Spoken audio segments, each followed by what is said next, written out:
உனக்கு மாமன் கிட்ட மச்சம் இருக்கு. காக்கி சட்டை போட்ட மச்சான் களவு செய்ய கண்ணம் வச்சான்.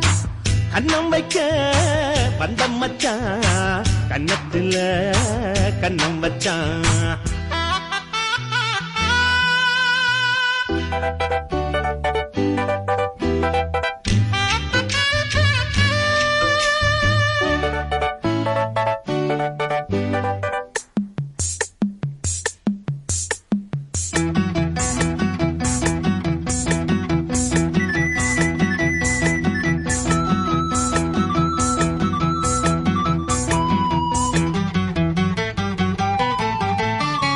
விளக்க அணைச்சா